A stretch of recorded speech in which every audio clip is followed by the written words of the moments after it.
الحمد لله وكفى والصلاة والسلام على عباده الذين اصطفى أما بعد فأعوذ بالله من الشيطان الرجيم بسم الله الرحمن الرحيم وإذ قال ربك للملائكة إني جاعل في الأرض خليفة قالوا وتجعل فيها من يفسد فيها ويسفك الدماء ونحن نسبح بحمدك ونقدس لك قال إني أعلم ما لا تعلمون صدق الله العظيم رب اشرح لي صدري ويسر لي أمري واحلل عقدة من لساني يفقهوا قولي۔ جیسا کہ میں نے عرض کیا تھا، سورہ بقرہ کے پہلے 4 رکوع نہایت اہم ہیں، نہایت جامع ہیں۔ پہلے 2 رکوعوں میں 3 قسم کے انسانوں کی وضاحت کی گئی، 3 قسم کے کردار کے نقشے کھینچ دیے گئے۔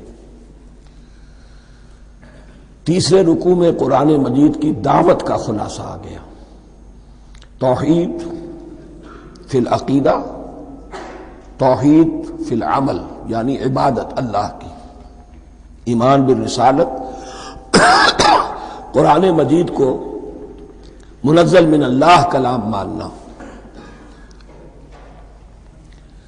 اس میں اگر شک ہے تو جو بھی چیلنج تھا، اگر واقعتاً تمہیں شک ہے، حقیقت میں شک نہیں ہے، لیکن جیسا کہ تم کہہ رہے ہو کہ تمہیں شک ہے تو کوشش کرو اس کے مقابلے کی ایک صورت بنا لاؤ۔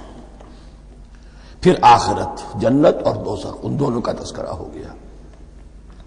پھر ایک خاص مسئلہ جو قرآن مجید کے اسلوب پر اعتراض کی شکل میں آیا کہ اس میں مچھر جیسی حقیر شے کا بھی تذکرہ ہے، اس کی حکمت بیان کر دی گئی کہ تشبیہ اور تمثیل میں ظاہر بات ہے کہ ممثل لہو اور ممثل بہی میں مناسبت چاہیے۔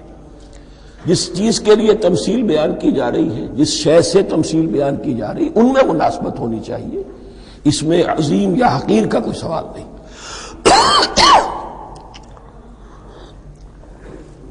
پھر یہ بات کہ جن لوگوں کے دلوں میں زیغ ہے، کجی ہے، وہ اس قرآن سے بھی ان کی ضلالت میں، گمراہی میں اضافہ ہوگا۔ جو لوگ طالب حق ہیں ان کو یہ قرآن مجید ہدایت دے گا۔ اور کن کو اللہ گمراہ کرتا ہے؟ جو سرکش ہے، جو نمبر 1 اللہ سے جو عہد کر کے دنیا میں آئے تھے اس کی خلاف ورزی کر رہے ہیں اور صلہ رحمی کے بجائے قطع رحمی کرتے ہیں۔ اس کے بعد ایک بہت اہم فلسفیانہ بات آ گئی، اور اسی کے ضمن میں میں نے اصل میں یہ ساری بات دہرائی ہے۔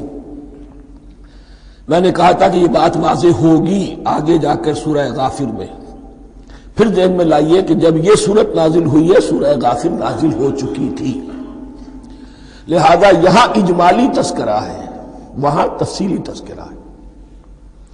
اہل جہنم کا قول نقل ہوا ہے، ربنا امتنا اثنتین واحییتنا اثنتین فاعترفنا بذنوبنا فہل الی خروج من سبیل۔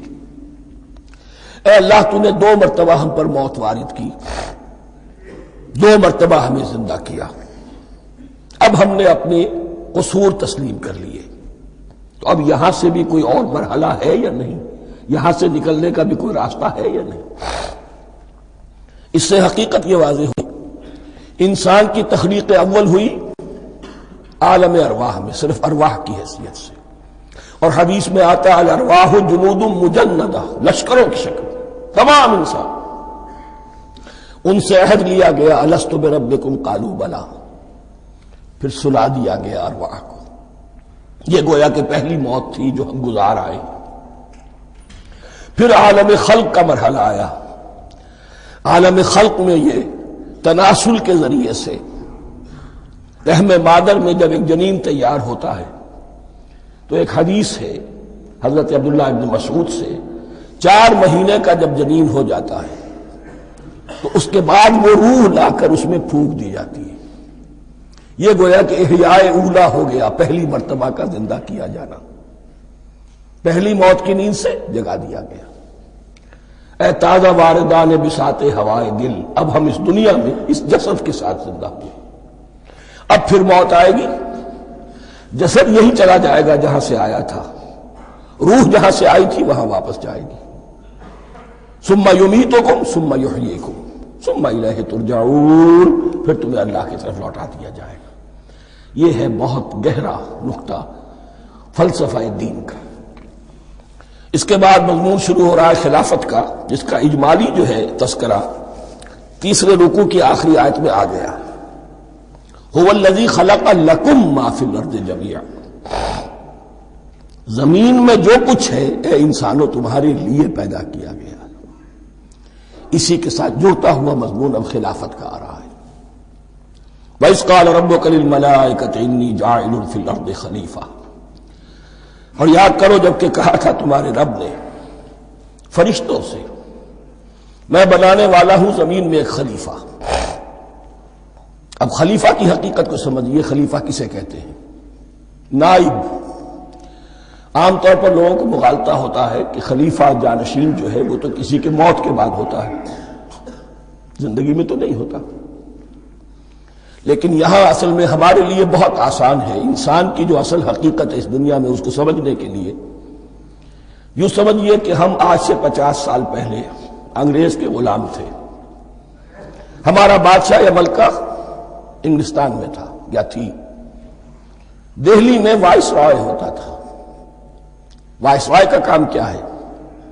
جو حکم آیا ہے his master his majesty's government کا یا ہر میجسٹیز گورنمنٹ کا جو حکم آیا ہے بلا چون و چرا بغیر کسی تغیر اور تبدل کے نافذ کرے. ہاں جہاں کوئی حکم وہاں سے نہیں ہے تو یہاں کے حالات میں بہترین اپنی رائے قائم کرے، غور و فکر کرے یہاں کی مصلحتیں کیا ہے.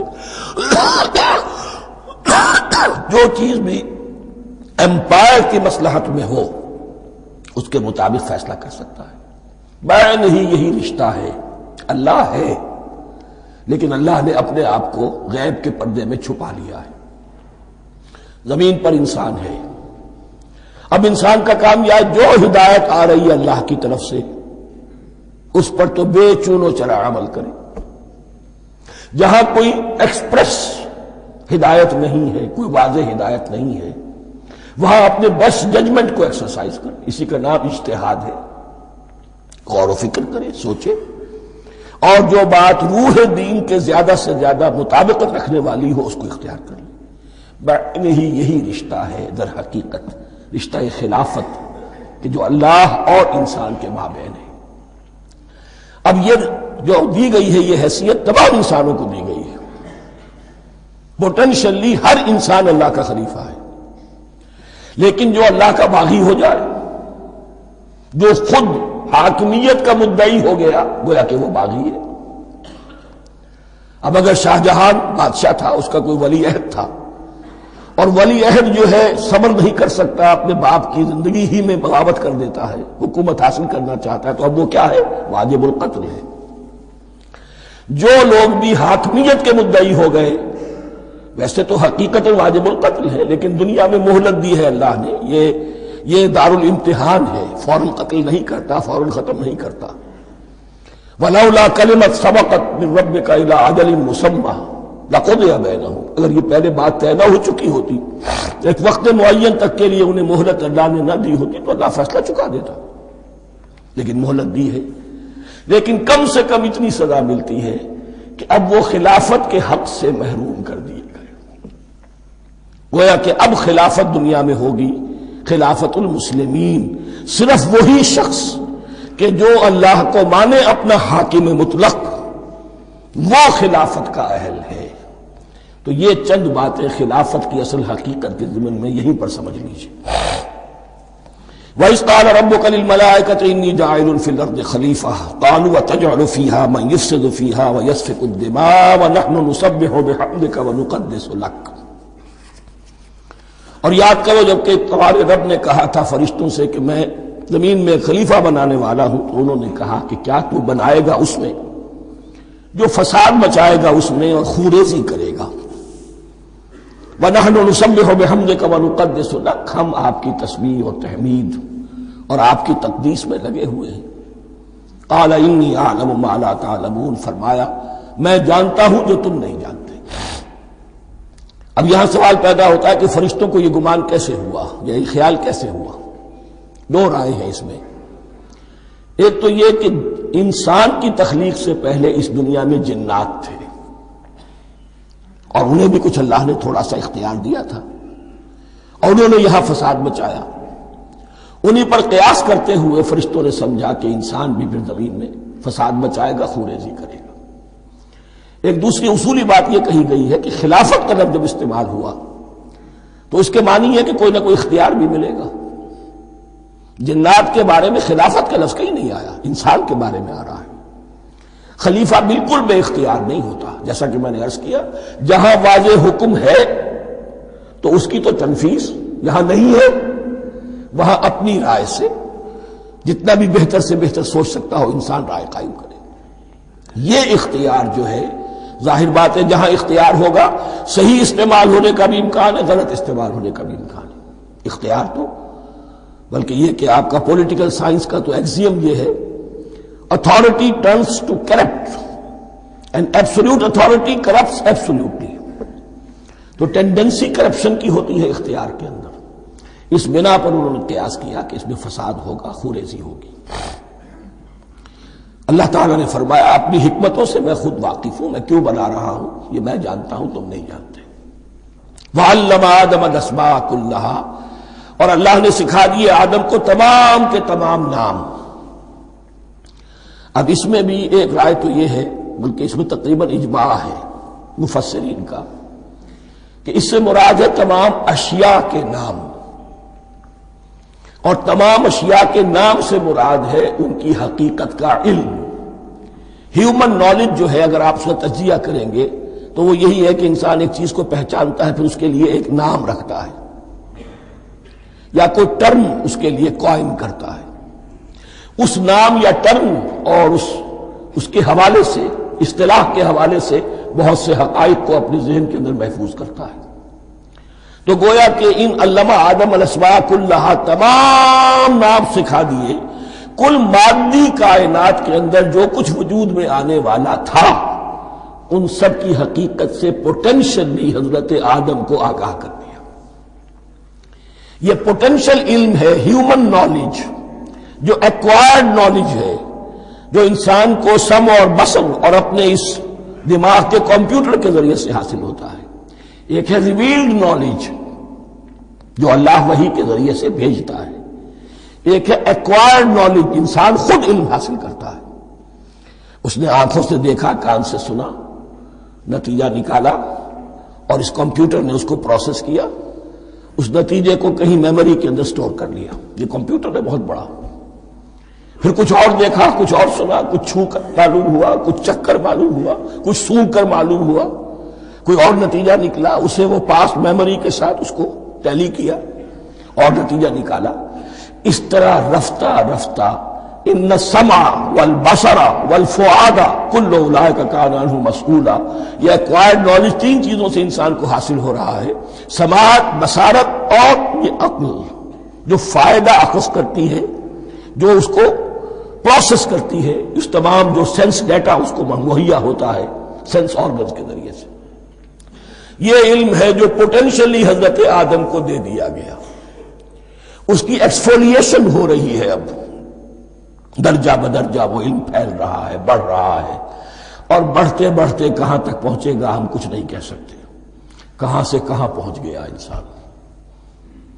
اس نصف صدی کے اندر علم انسانی میں جو ایکسپلوژن ہوا ہے، میں اور آپ اس کا تصور تک نہیں کر سکتے۔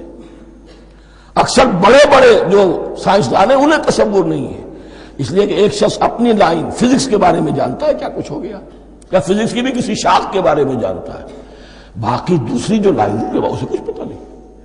اسپیشلائزیشن کا دور ہے، لہذا جو ایکسپلوژن کہا جائے، دھماکہ ہوا ہے علم کا، اس کا کوئی اندازہ نہیں ہے ہمارے پاس، اور کس تیزی کے ساتھ وہ چیز آگے بڑھ رہی ہے، کس تیزی کے ساتھ ایک چیز آج جو ایجاد ہوئی چند دنوں کے اندر اندر اس کے بعد اس کا نیا کوئی ورشن آ جاتا ہے اور یہ چیز جو ہے آبسولیٹ ہو جاتی ہے۔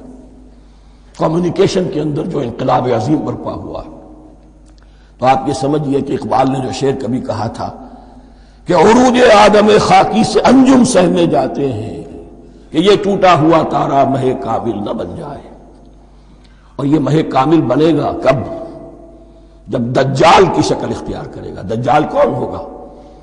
جو ان تمام قواعد طبیعہ کے اوپر قابو پا لے گا، جب چاہے گا جہاں چاہے گا بارش برسائے گا، رزق کے تمام خزانے اپنے ہاتھ میں لے لے گا، جو اس کے اوپر ایمان لائے گا اسی کو ملے گا، کسی اور کو نہیں ملے گا، اس کی آواز پوری دنیا میں سنائی دے گی، وہ چند دنوں کے اندر پوری دنیا کا چکر لگا لے گا۔ یہ ساری چیزیں جو حدیث میں دجال کے بارے میں آئی ہیں وہ اسی علم آدم ایکوائرڈ نالج کے اس حد کو پہنچ جانا کہ وہ ٹوٹل مسٹریز نیچر کی جو ہے وہ اس پر منکشف ہو جائے اور ان قواعد طبیعہ کو وہ ہارنس کر لے، قابو میں لے آئے اور انہیں استعمال کرے۔ کبھی جب ہمارے کسی بہت 200-300ویں کوئی پیڑھی میں کوئی ہمارے جد امجد ہوں گے جنہوں نے کوئی چٹان دیکھی کہ گری، پتھر پر پتھر ٹکرایا تو آگ، اس میں سے شعلہ نکلا، اس کا یہ مشاہدہ کافی ہو گیا آگ پیدا کرنے کے لیے۔ پتھروں کو ٹکراؤ، آگ پیدا کر لو۔ یہ اس دور کی سب سے بڑی ایجاد تھی، آگ، انرجی۔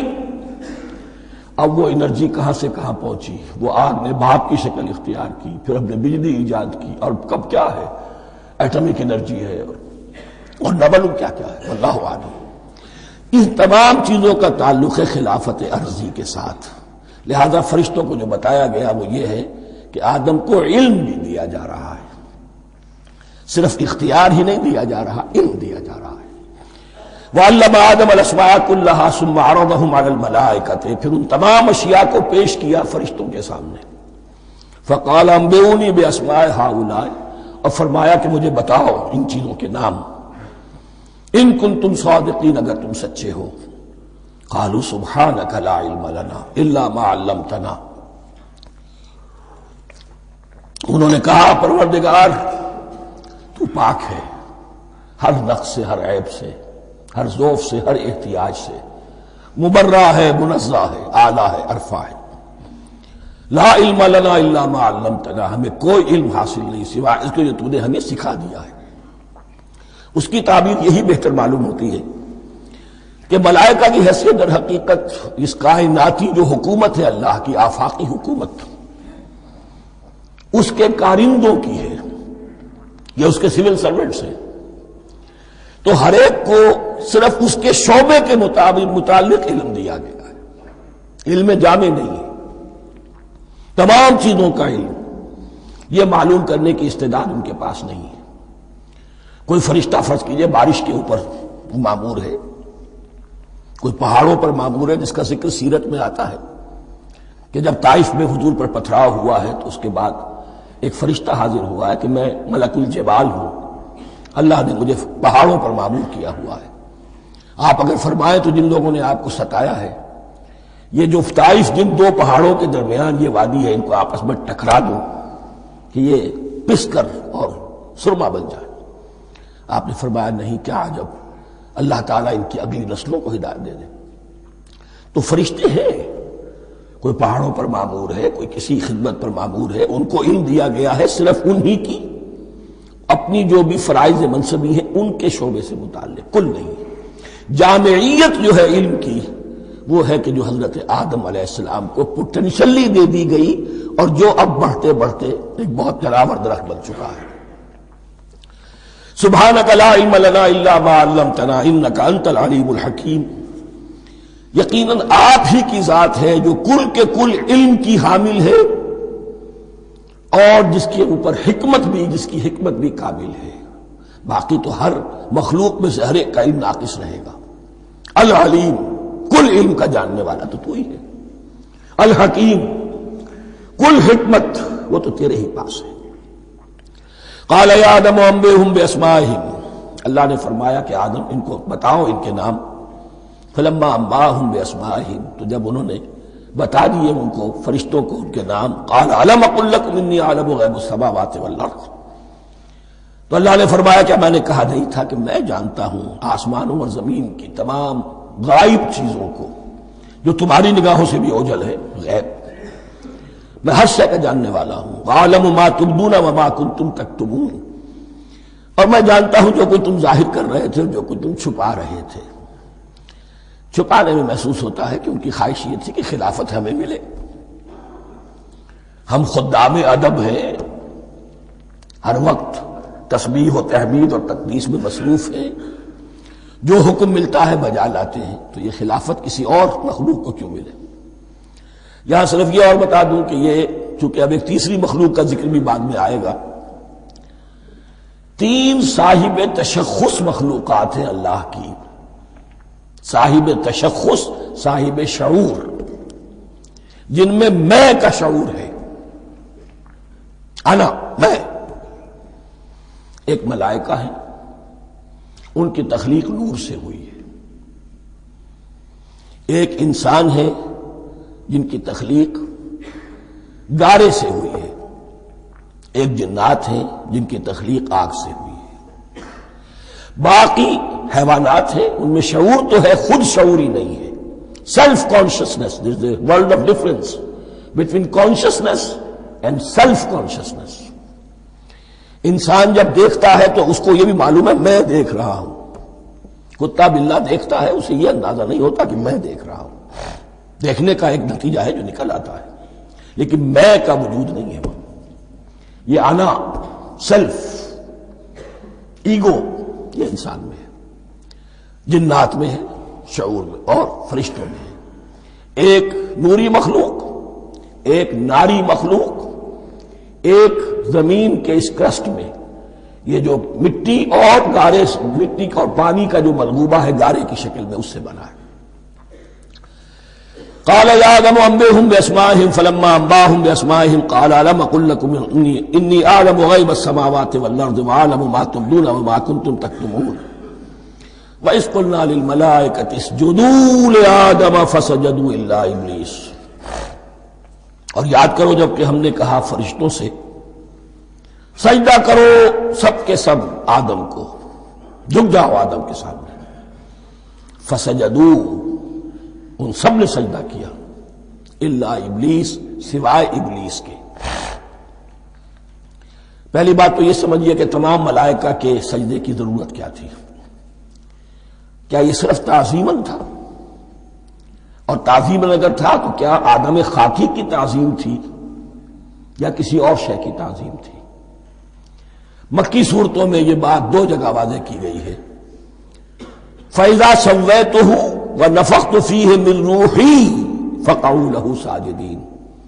جب میں اس آدم کی تخلیق مکمل کر لوں اور اس میں اپنی روح میں سے پھونک دوں، تب گر پڑنا اس کے سامنے سجدے میں. تعظیم اگر ہے تو آدم خاکی کی نہیں ہے، اس کے اندر جو ڈیوائن ایلیمنٹ ہے، جو ڈیوائن سپارک ہے، جو روح ربانی ہے، میری روح، اس کی ہے. اور نمبر 2، اس کی حکمت کیا ہے، علت کیا ہے، غرض و غایت کیا ہے؟ جیسا کہ میں نے عرض کیا، اس کائنات کی اس حکومت کے کارندے تو وہ ہیں. خلیفہ بنایا جا رہا انسان کو، جب تک یہ ساری سول سروس اس کے تابع نہ ہو، خلافت کیسے کرے گا؟ دیکھیے میں جانا چاہتا ہوں، چوری کرنے کے لیے جانا چاہتا ہوں، راستے میں کتنے فیکٹرز ہوں گے، کتنے فزیکل فینومینا ہوں گے. میں چلنا چاہتا ہوں، میں زمین کو دھکیلتا ہوں، زمین مجھے دھکیلتی ہے، زمین مجھے نہ دھکیلے تو میں کیسے چلوں گا؟ یہ پوری کائنات جو ہے، یہ جب ہم کو ارادہ کرتے ہیں اور کوئی فیل کرتے ہیں تو اس فیل کے پورے ہونے میں، اس کے ظہور میں نہ معلوم کون کون سے ایلیمنٹس ہیں، کون کون سی فورسز آف دی نیچر ہیں جو ہمارے ساتھ موافقت کرتی ہے تو ہم وہ کام کر سکتے ہیں. اور ان سب پر فرشتے مامور ہیں، ہر ایک کی اپنی ڈومین ہے. اگر وہ تابع نہ ہوں تو خلافت کی کوئی معنی نہیں. خلافت دی گئی ہے، یہ ادھر جانا چاہتا ہے جانے دو، یہ نماز کے لیے مسجد میں جانا چاہتا ہے جانے دو، یہ چوری کے لیے نکلا ہے نکلنے دو. اس لیے کہ اس کو جو اختیار دیا گیا ہے، اس کے اختیار کے استعمال میں یہ تمام جو قوتیں ہیں وہ اس کے ساتھ موافقت کرتی ہیں، تب اس کا کوئی ارادہ، وہ اچھا ہو یا برا، وہ پایہ تکمیل کو پہنچ سکتا ہے. یہ گویا کہ سبارڈینیشن اس کے لیے سمبل کہ تمام فرشتوں کو جھکا دیا گیا. البتہ اس آیت میں ایک مغالطہ پیدا ہوتا ہے، الا ابلیس، سوائے ابلیس کے۔ مغالطہ یہ پیدا ہوتا ہے کہ شاید وہ بھی فرشتہ تھا، اس لیے کہ حکم تو فرشتوں کو دیا گیا تھا۔ پھر نوٹ کیجئے اس سے پہلے، بہت پہلے سورہ کہف نازل ہو چکی ہے، اور سورہ کہف میں فرما دیا گیا ہے کان من الجن ففسق عن امر ربی، وہ جن تھا پس اس نے سرکشی کی اپنے رب کے حکم سے۔ فرشتے کی شان یہ نہیں ہے، وہ اللہ کے کسی حکم کی سرتابی نہیں کرتا۔ لا یعصون اللہ ما امرہم ویفعلون ما یؤمرون، وہ اللہ کے کسی حکم کی نافرمانی نہیں کرتے اور جو حکم ملتا ہے بجا لاتے۔ یہ جنات کے اندر اختیار تھا، جیسے اختیار انسانوں کو دیا گیا ہے۔ جنات میں نیک بھی ہیں، بد بھی ہیں، اعلیٰ بھی ہیں، ادنا بھی ہیں، جیسے انسانوں میں۔ لیکن یہ عزازیل جو جن تھا، علم اور عبادت دونوں کے اعتبار سے بہت بلند ہو گیا تھا، اور یہ فرشتوں کا یوں سمجھیے کہ ہم نشین، فرشتوں کے ساتھ اس طور سے شامل، جیسے بہت سے انسان بھی اگر اپنی بندگی میں، زہد میں، عبادت میں، نیکی میں ترقی کریں تو ان کا ملائے اعلیٰ کے ساتھ، عالم ارواح کے ساتھ، عالم ملائکہ کے ساتھ ایک رابطہ قائم ہوتا ہے۔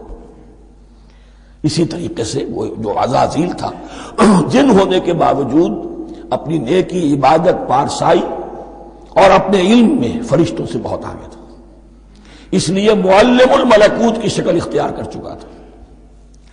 اس کو اپنی زوم تھا، یہ بات جیسا کہ میں نے عرض کیا 7 مرتبہ قرآن میں یہ بات آئی ہے، قصہ ابلیس و آدم، کہ فرشتوں کو حکم ہوا کہ سجدہ کرو، سب جھک گئے، ابلیس نے سجدے سے انکار کر دیا 7 مرتبہ۔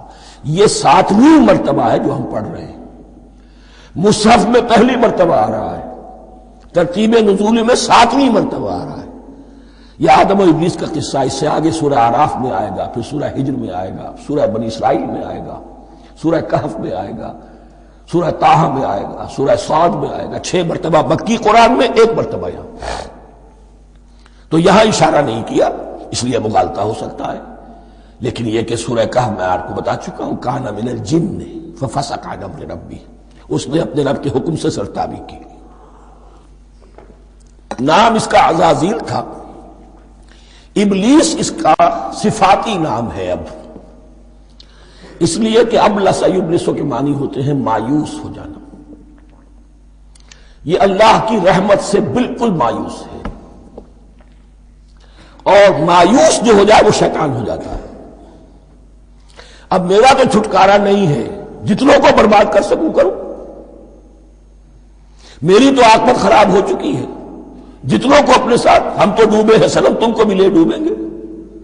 اب وہ شیطان اس معنی میں کہ انسان کی عداوت اس کی گھٹی میں پڑ گئی، اس نے اللہ سے پھر اجازت بھی لی کہ مجھے مہلت دے دے، یوم یبعثون، قیامت تک کے دن کے لیے، تو میں ثابت کر دوں گا کہ یہ آدم اس رتبے کا حقدار نہ تھا، مستحق نہ تھا جو اسے دیا گیا۔ انا خیر منہ، میں اس سے بہتر ہوں۔ خلقتنی من نار وخلقتہ من طین، تو نے مجھے آگ سے بنایا، اسے گارے سے بنایا۔ لیکن یہ تکبر ہے در حقیقت کہ جس نے اسے راندہ درگاہ حق کر دیا۔ وَإِذْ قُلْنَا لِلْمَلَائِكَةِ اسْجُدُوا لِآدَمَ فَسَجَدُوا إِلَّا إِبْلِيسَ أَبَىٰ وَاسْتَكْبَرَ، ابا اس نے انکار کیا، واستکبر اور تکبر کیا، استکبار کیا، وَكَانَ مِنَ الْكَافِرِينَ۔ کانا عربی زبان میں 2 طرح کا ہوتا ہے، تامہ، ناقصہ۔ ایک معنی یہ ہو سکتے ہیں کہ ہو گیا، اب اپنے اس استکبار اور انکار کی وجہ سے کانا من الکافرین، وہ کافروں میں سے ہو گیا۔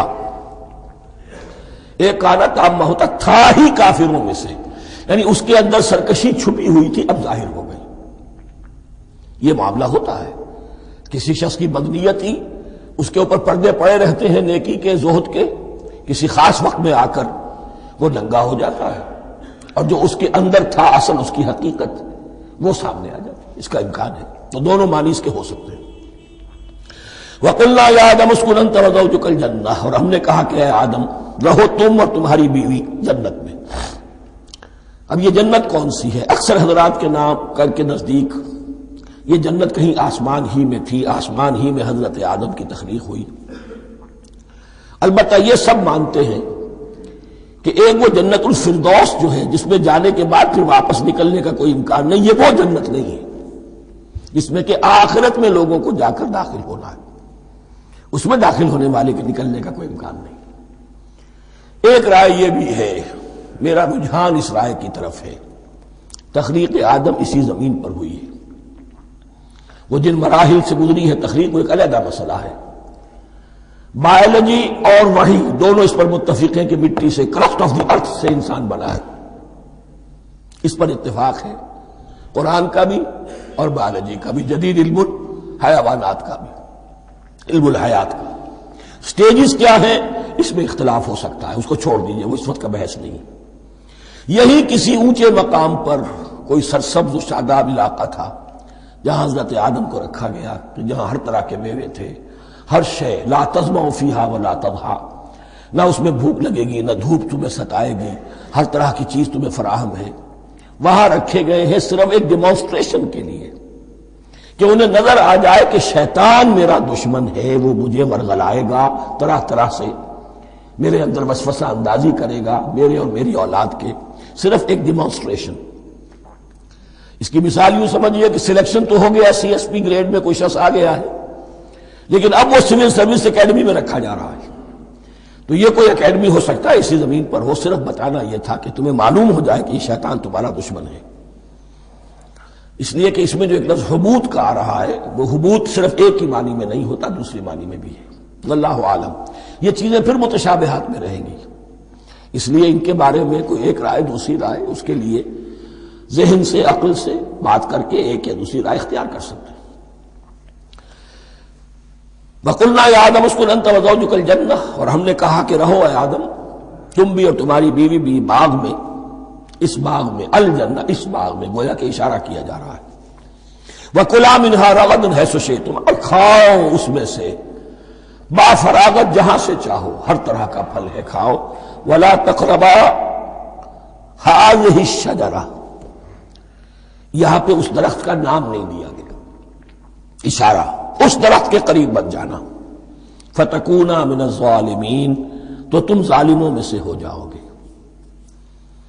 تم حد سے گزرنے والوں میں سے ہو جاؤ گے۔ اب اس کی بھی حکمت سمجھیے کہ چونکہ ڈیمانسٹریشن کرانی ہے کہ تمہیں کسی چیز سے، ہزار چیزیں مباح ہیں دنیا میں، چند چیزیں پینے کی حرام ہیں، اب تم اگر ان ہزار مباح چیزوں کو چھوڑ کر حرام چیز کو پیتے ہو تو یہ تمہارا اختیار ہوا، جبکہ اللہ تعالیٰ نے مباحات کا دائرہ بہت وسیع رکھا ہے۔ جس سے چاہو چند رشتے ہیں جو بیان کر دیے گئے، یہ حرام ہے، محرمات ہے، ابدیہ ہیں، ان سے تو شادی نہیں ہو سکتی، باقی کسی مسلمان عورت سے دنیا کے کسی کونے میں وہ شادی کر سکتے، کروڑوں کے آپشنز آپ کے لیے خالی کھلے ہیں، لیکن پھر بھی انسان شادی نہ کرے، زنا کرے، یہ گویا کہ اس کی اپنی خباثت نفس ہے۔ ایک نہیں، دو دو، تین تین، چار چار تک شادی کرو، اجازت ہے تمہیں۔ تو اس اعتبار سے مباحات، اب یہ پورا باغ تمہارے لیے مباح ہے، بس ایک درخت ہے اس کے پاس نہ جانا، اور درخت کا نام لینے کی کوئی ضرورت نہیں، تو آزمائش تھی نا، صرف ایک آزمائش اور اس کی ڈیمانسٹریشن۔ فَأَزَلَّهُمَا الشَّيْطَانُ عَنْهَا، تو پھسلا دیا ان دونوں کو شیطان نے اس درخت کے بارے میں۔ اب وہ کس کس طریقے سے پھسلایا، یہ بھی جیسا کہ میں نے عرض کیا 6 مرتبہ چونکہ یہ قصہ آ چکا ہے، اس کی آپ کو سورہ طٰہٰ میں تفصیل ملے گی، کس کس طریقے سے پھسلایا اور اس بات کے لیے تیار کیا۔ فَأَخْرَجَهُمَا مِمَّا كَانَا فِيهِ، تو نکلوا دیا ان دونوں کو اس کیفیت میں سے جس میں کہ وہ تھے، وہ کیفیت کہ نہ کوئی مشقت ہے، نہ کوئی محنت ہے، اور انسان کو ہر طرح کا اچھے سے اچھا پھل مل رہا ہے، تمام ضروریات فراہم ہیں، اور خاص کوئی حلہ جنت ہے جس کا کہ لباس بھی عطا کیا گیا ہے۔ لیکن ان کیفیات سے اب نکال کر، اب جسے آپ کہیں گے بٹر فیکٹس آف لائف، اچھا اب جاؤ، یہ ڈیمانسٹریشن کرنی تھی، ہو گئی، شیطان تمہارا دشمن ہے، تمہارا اور تمہاری نسل کا، شیطان لعین، اور وہ تمہیں پھسلائے گا جیسے آج پھسلایا ہے۔ تم آگاہ رہنا اس کی شرارتوں سے۔ ان الشیطان لکم عدو فاتخذوہ عدوا، یہ شیطان تمہارا دشمن ہے، اسے اپنا دشمن ہی سمجھو۔ لیکن یہ ہے کہ اگر کچھ لوگ اسے دوست بنا لیں، اس کے ایجنٹ بن جائیں، اس کے کارندے بن جائیں، یہ ان کا چوائس ہے جس کی سزا انہیں ملے گی۔ فَأَخْرَجَهُمَا مِمَّا كَانَا فِيهِ وَقُلْنَا اهْبِطُوا بَعْضُكُمْ لِبَعْضٍ عَدُوٌّ، اور ہم نے کہا اترو، تم سب ایک دوسرے کے دشمن ہوگے۔ اب یہ چونکہ جمع کا صیغہ آیا ہے، ایک دوسرے کے دشمن ہوگے، تو ایک دشمنی تو شیطان اور آدم اور ذریت آدم کی ہے، ایک اور دشمنی بھی ہے جو انسان میں مرد اور عورت کے مابین ہے۔ عورت بھی پھسلاتی ہے، غلط راستے پر ڈالتی ہے، مرد عورتوں کو گمراہ کرتے ہیں، عورتیں مردوں کو گمراہ کرتی ہیں۔ قرآن مجید میں کہا گیا یا ایھا الذین آمنوا ان من ازواجکم واولادکم عدوا لکم فاحذروہم، اہل ایمان چوکنے رہو، چوکس رہو، تمہاری بیویوں اور اولاد میں سے تمہارے دشمن ہیں، بچ کر رہو، کیپ الرٹ، کہیں ان کی محبت تمہیں راہ حق سے منحرف نہ کر دے۔ تم ایک اچھا کام کرنا چاہتے ہو، بیوی رکاوٹ بن گئی، بیوی کو اچھا کام کرنا چاہتی، شوہر رکاوٹ بن گیا، تو یہ محبت نہیں ہے، یہ عداوت ہے۔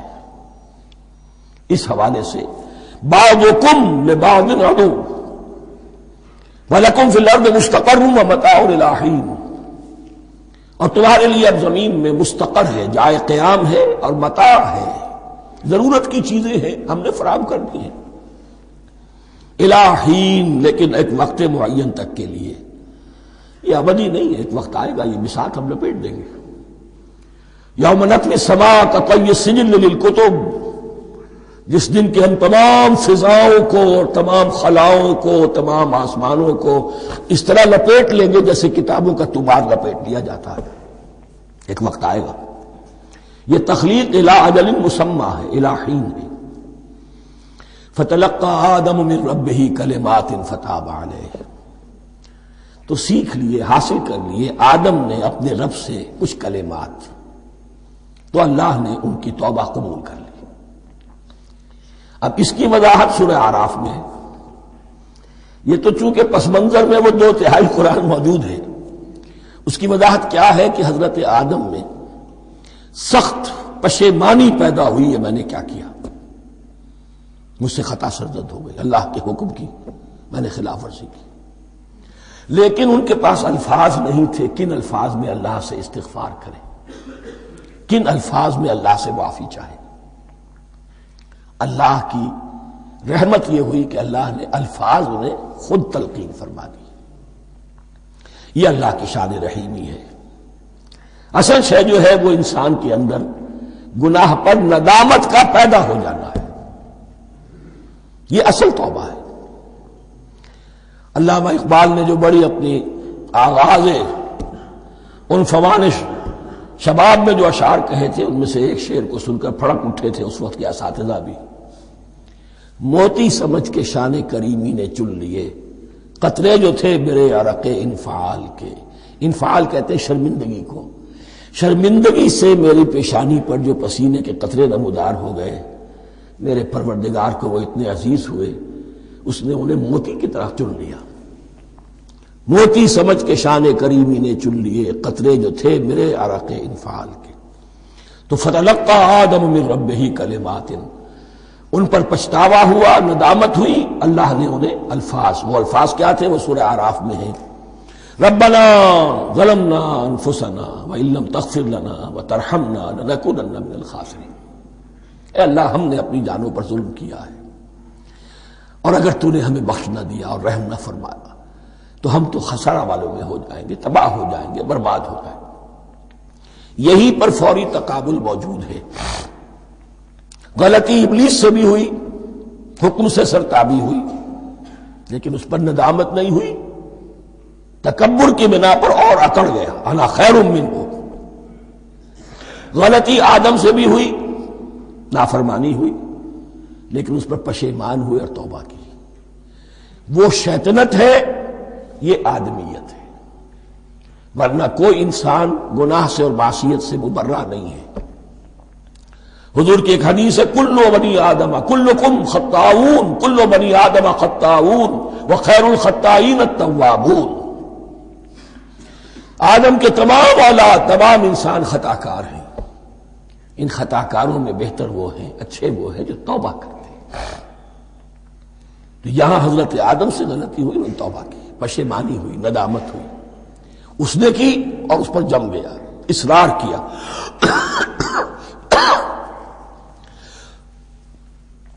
فتلقى آدم من ربه كلمات فتاب عليه إنه هو التواب الرحيم۔ یقیناً وہی تو ہے بہت توبہ کو قبول فرمانے والا اور بہت رحم فرمانے والا۔ یہ نوٹ کیجئے گا، توبہ کا لفظ دونوں طرف سے آتا ہے، بندہ بھی تواب، وخیر الخطائین التوابون، تواب بندے بھی ہو گئے، تواب اللہ بھی ہے۔ اس کی اصل حقیقت کیا ہے؟ بندے نے خطا کی اور دور ہو گیا اللہ سے، اللہ نے اپنی رحمت کی نگاہ اس سے پھیر لی۔ بندے نے توبہ کی، اللہ پھر اپنی رحمت کے ساتھ اس کی طرف متوجہ ہو گیا۔ توبہ کے معنی پلٹنا۔ بندہ معصیت سے توبہ کر کے اپنی اصلاح کی طرف، بندگی کی طرف، اطاعت کی طرف پلٹ آیا۔ اللہ نے جو اپنی نظر رحمت پھیر لی تھی، اللہ نے پھر وہی اپنی شان غفاری اور رحیمی کے ساتھ بندے کی طرف توجہ فرما لی، جس کے لیے حدیث میں الفاظ آتے ہیں، تم اگر میری طرف بالشت بھراؤ گے میں ہاتھ بھراؤں گا، تم اگر چل کر آؤ گے میں دوڑ کر آؤں گا، ہم تو مائل بکرم ہے کوئی سائل ہی نہیں، راہ دکھلائیں کسے رہنم منزل ہی نہیں۔ وہ تو تواب ہے، بس فرق یہ ہے کہ تابہ بندے کے لیے ہوگا تو الہ ہوگا، تابہ الہ، انی تبت الیک، اور جب اللہ کی طرف سے ہوگا تابہ علیہ، وہ اعلیٰ ہوگا، اس پر توبہ کی، یعنی اللہ کی بلند شان ہے تو انسان توبہ کرتا ہے تو اس کی طرف توبہ کرتا ہے۔ اللہ کی شان کیا ہے؟ وہ توبہ کرتا ہے تو بندے پر اعلیٰ، فتاب علیہ انہ هو التواب الرحیم۔ قلنا اہبطوا منہا جمیعا، ہم نے کہہ دیا اتر جاؤ اس سے اب تم سب کے سب، فَإِمَّا يَأْتِيَنَّكُم مِّنِّي هُدًى، اب یہاں لفظ آیا اہبطوا، یہاں بھی پہلے بھی آیا ہے۔ جو حضرات یہ سمجھتے ہیں کہ تخلیق آدم آسمانوں پر ہوئی ہے اور جنت بھی وہ آسمان میں ہے جہاں رکھے گئے تھے، آزمائشی یا ٹریننگ یا ڈیمانسٹریشن والی جنت، وہ یہاں حبوط کا ترجمہ کریں گے کہ آسمان سے زمین پر اترنے کا حکم دیا گیا۔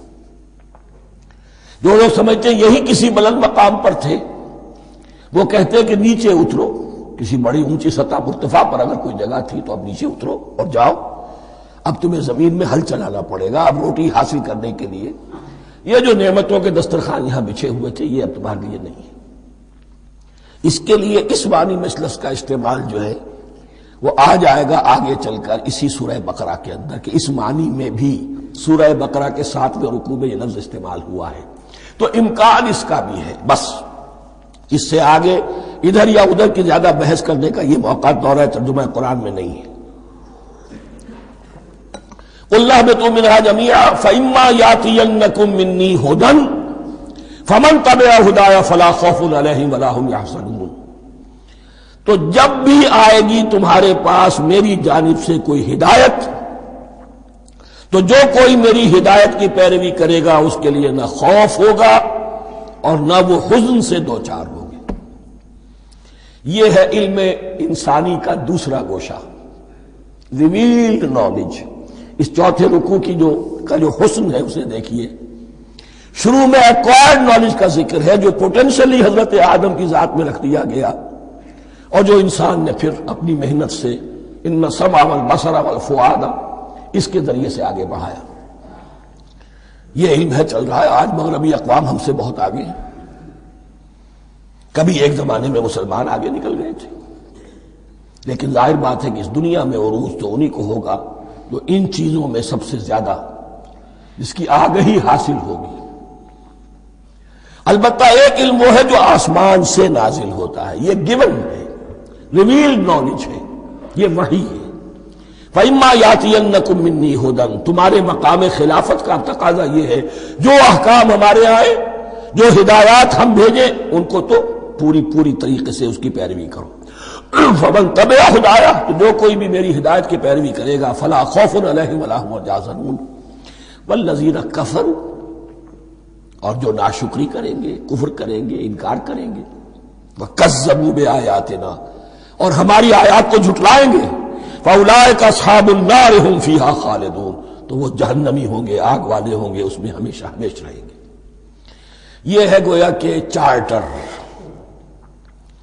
اس نوع انسانی کو جو ابدی چارٹر اللہ نے دیا ہے۔ جبکہ زمین کا چارج دے دیا گیا خلیفہ کی حیثیت سے۔ یہاں یہ 4 رکوع جو ہے سورہ بقرہ کے، جو میں نے عرض کیا تھا، قرآن کی دعوت، قرآن کا بنیادی فلسفہ، اس پر یہ جام ہے، اور یہ مکی صورتوں کے مضامین کا خلاصہ۔ اب یہاں سے شروع ہو رہا ہے 5ویں رکوع سے مسلسل 10 رکوع، مسلسل خطاب ہے بنی اسرائیل سے۔ البتہ ان میں ایک تقسیم ہے، پہلے رکوع میں دعوت ہے۔ دعوت جب ہوتی ہے تو آمادہ کرنا، تشویق، ترغیب، دل جوئی، نرمی، یہ دعوت کے اجزاء لا ينفک ہیں، اس کے بغیر دعوت مؤثر نہیں ہوتی۔ لہذا ان 7 آیات میں یہ یوں سمجھیے کہ ان 10 رکوعوں کے لیے یہ بمنزلہ فاتحہ ہے، جیسے سورہ فاتحہ 7 آیتوں کی، ایسے ہی اس دعوت سابقہ امت مسلمہ کو دعوت دی جا رہی ہے، تو کس طرح دی جا رہی ہے؟ یہ کون تھے؟ یہ بھی مسلمان ہی تو تھے نا، کافر تو ہو گئے حضور کا انکار کر کے، ورنہ وہ موسیٰ کے ماننے والے، شریعت ان کے پاس، بڑے بڑے علماء ان میں، علم کا چرچا ان میں، سب کچھ تھا، ان کو دعوت دی جا رہی ہے۔ لیکن میں اس لیے آپ کو چاہتا ہوں، اس کو توجہ دلا رہا ہوں، آج اگر مسلمانوں میں جو غافل ہو گئے، اپنی حقیقت کو بھول گئے، اپنے فرض منصبی سے غافل ہو گئے، دنیا کے اور قوموں کی طرح کی ایک قوم بن کر رہ گئے، اگر کوئی ایک داعی گروہ کھڑا ہو، کوئی جماعت، کوئی فرد، اور اس سے جماعت بنے، تو ظاہر بات ہے سب سے پہلے اسے اسی امت کو دعوت دینی ہوگی، اس لیے کہ دنیا تو اسلام کو پہچانے گی اس امت کے حوالے سے۔ فزیشن ہیل تھائی سیلف، پہلے یہ تو ٹھیک ہو، یہ کہیں پر صحیح اسلام کا نمونہ پیش کرے تو دنیا کو دعوت دے سکو گے، آؤ دیکھو یہ ہے اسلام۔ اس لیے ان کو جو دعوت دینے کا اسلوب ہونا چاہیے وہ عکس ہوگا اس اسلوب کا جو ان 7 آیات میں ہمارے سامنے آ رہا ہے۔ یا بنی اسرائیل اذکروا نعمتی التی انعمت علیکم، اے بنی اسرائیل، اسرائیل کو سمجھ لیجئے یہ مرکب لفظ ہے، اسر اسی سے اسیر بنا ہے، اسیر جو کسی کا قیدی ہوتا ہے، ایل عبرانی میں اللہ کے لیے ہے، اور اسرائیل کا ترجمہ ہے عبداللہ، اللہ کا غلام، اللہ کے ساتھ بندھا ہوا، اس کی اطاعت کے قلاتے کے اندر۔ تو یہ اسرائیل یہ لقب ہے حضرت یعقوب علیہ السلام کا، ان کے 12 بیٹے تھے، 12 بیٹوں سے جو نسل چلی وہ بنی اسرائیل ہے، انہی میں حضرت موسیٰ کی بعثت ہوئی اور تورات انہیں دی گئی، پھر یہ ایک بہت بڑی امت بنے۔ ان پر 4 ادوار آ چکے تھے قرآن مجید کے نزول کے وقت تک، 2 مرتبہ اللہ کی رحمت کی بارشیں ہوئیں، انہیں عروج نصیب ہوا، 2 مرتبہ ان کو دنیا پرستی، شہوت پرستی، اللہ کے احکام کو پس و پیش ڈال دینے کی سزا میں عذاب کے کوڑے ان پر برسے۔ اس کا ذکر آئے گا سورہ بنی اسرائیل کے پہلے رکوع میں۔ اس وقت جب کہ قرآن نازل ہو رہا ہے، اس وقت وہ اپنے اس زوال کے دور میں تھے۔ حال یہ تھا کہ حضور صلی اللہ علیہ وسلم کی بعثت سے پہلے ہی 2nd ٹیمپل بھی شہید کیا جا چکا تھا، گرایا جا چکا تھا۔ حضرت سلیمان نے جو بنایا تھا ہیکل سلیمانی، جس کو یہ 1st ٹیمپل کہتے ہیں، اسے نیبوکدنضر نے گرا دیا تھا حضرت مسیح سے بھی کئی سو سال پہلے. لیکن اس کے بعد پھر یہ رومنز نے سن 70 عیسوی میں حضور کی ولادت سے 500 برس پہلے ان کا یہ یروشلم تباہ و برباد ہوا، اس میں لوگوں کو قتل کیا گیا، قتل عام ہوا، اور سیکنڈ ٹیمپل جو ہے وہ بھی گرا دیا گیا، جو اب تک گرا پڑا ہوا ہے. صرف ایک ویلنگ وال ہے جس کے پاس جا کر یہودی جو ہے ماتم کر لیتے ہیں، روتے ہیں. اور اب وہ بنانے پر تلے ہوئے ہیں اپنا تھرڈ ٹیمپل، اس کے نقشے بن چکے ہیں، بلو پرنٹ بن چکے ہیں. لیکن بہرحال جس وقت قرآن نازل ہو رہا تھا یہ بہت ہی پستی میں تھے. اس کے بارے میں فرمایا اے بنی اسرائیل ذرا یاد کرو میرے اس انعام کو جو تم پر ہوا. وہ انعام کیا ہے؟ میں نے تمہیں اپنی کتاب دی، نبوت سے سرفراز فرمایا، اپنی شریعت تمہیں عطا فرمائی، تمہیں داؤد، تمہارے اندر داؤد اور سلیمان جیسے بادشاہ اٹھائے جو بادشاہ بھی تھے، نبی بھی تھے. وَأَوْفُوا بِعَهْدِي، اور میرے وعدے کو پورا کرو تاکہ میں بھی اپنے وعدے کو پورا کروں. یہ وعدہ ہے جو کتاب استثناء جو ہے اولڈ ٹیسٹمنٹ کی، ڈیوٹرانومی، اس کے 18ویں باب کی آیت نمبر 18 اور 19 میں ہے. حضرت موسیٰ سے خطاب کر کے اس میں اللہ نے یہ الفاظ فرمائے میں ان کے بھائیوں میں سے تیرے مانند ایک نبی برپا کروں گا اور اس کے منہ میں اپنا کلام ڈالوں گا اور وہ وہی کچھ بتائے گا جو میں اس سے کہوں گا. یہ گویا کہ حضرت موسیٰ علیہ السلام کی امت کو بتایا جا رہا تھا کہ نبی آخر الزمان آئیں گے اور تمہیں انہیں قبول کرنا ہے. قرآن مجید میں اس کا بڑا تفصیلی ذکر سورہ اعراف میں آئے گا انشاءاللہ. لیکن یہاں فرمایا اوفوا بعہدی اوف بعہدکم، تم میرا عہد پورا کرو، میرے اس نبی کو تسلیم کرو، اس پر ایمان لاؤ، اس پر کی صدا پر لبیک کہو، تو میں تمہیں میرے انعام و اکرام اور بڑھتے چلے جائیں گے. وَإِيَّايَ فَارْهَبُونِ، اور صرف مجھ سے ڈرو. وَآمِنُوا بِمَا أَنزَلْتُ مُصَدِّقًا لِمَا مَعَكُمْ، اور ایمان لاؤ اس پر جو میں نے نازل کیا ہے، جو تمہارے پاس جو تورات ہے اس کی تصدیق کرتے ہوئے آیا ہے. اس کے دو معنی ہے، ایک تو قرآن تصدیق کرتا ہے تورات کی اور انجیل کی، فیہا ھدی و نور، فیہ ھدی و نور، اور دوسرے یہ کہ قرآن اور محمد صلی اللہ علیہ وسلم ان پیشین گوئیوں کے مصداق بن کر آئے ہیں جو تورات میں تھی، ورنہ وہ پیشین گوئیاں جھوٹی ثابت ہوتی. ان کے مصداق کون ہے؟ قرآن اور محمد صلی اللہ علیہ وسلم. یہ دونوں معنی اس کے ہیں. وَآمِنُوا بِمَا أَنزَلْتُ مُصَدِّقًا لِمَا مَعَكُمْ وَلَا تَكُونُوا أَوَّلَ كَافِرٍ بِهِ، اور دیکھو تم ہی سب سے پہلے ان کا کفر کرنے والے نہ بن جاؤ. تمہیں تو سب کچھ معلوم تھا، تم تو منتظر تھے، تم تو آخری نبی کے انتظار میں تھے اور ان کے حوالے سے دعائیں کیا کرتے تھے کہ اللہ اس نبی آخر الزمان کے واسطے سے ہماری مدد فرما اور کافروں کے مقابلے میں ہمیں فتح عطا فرما. یہ آئے گا آگے چل کر اسی سورہ بقرہ کے اندر. لیکن اب تم ہی سب سے بڑھ کر کافر ہو گئے، تم ہی سب سے بڑھ کر دشمن ہو گئے. وَلَا تَكُونُوا أَوَّلَ كَافِرٍ بِهِ وَلَا تَشْتَرُوا بِآيَاتِي ثَمَنًا قَلِيلًا، اور دیکھو میری ان آیات کے عوض حقیر سی قیمت قبول نہ کرو. یہ آیات الہیہ ہیں، ان کو رد کر رہے ہو کس لیے؟ ہماری مسندیں، ہماری حیثیت، ہماری چودراہٹیں، کہیں ان پر کوئی آنچ نہ آ جائے. حقیر سی چیزیں، یہ صرف اس دنیا کا سامان، اس کے سوا کچھ نہیں. وَلَا تَشْتَرُوا بِآيَاتِي ثَمَنًا قَلِيلًا وَإِيَّايَ فَاتَّقُونِ، اور صرف مجھ میں اس سے تقوی اختیار کرو، میرا تقوی اختیار کرو. وَلَا تَلْبِسُوا الْحَقَّ بِالْبَاطِلِ وَتَكْتُمُوا الْحَقَّ وَأَنْتُمْ تَعْلَمُونَ، اور نہ گڈمڈ کرو حق کے ساتھ باطل کو، اور مت چھپاؤ حق کو، ذرا حالے کہ تم جانتے ہو. یہ بات اچھی طرح نوٹ کرنی ہے. جانتے بوجھتے کرنا، ایک ہے مغالطے میں کرنا، وہ ضلالت ہے، گمراہی ہے. ایک جان بوجھ کر کرنا، حق کو پہچان کر اسے رد کرنا، یہ پھر اللہ تعالیٰ کے غضب کو دعوت دینا ہے.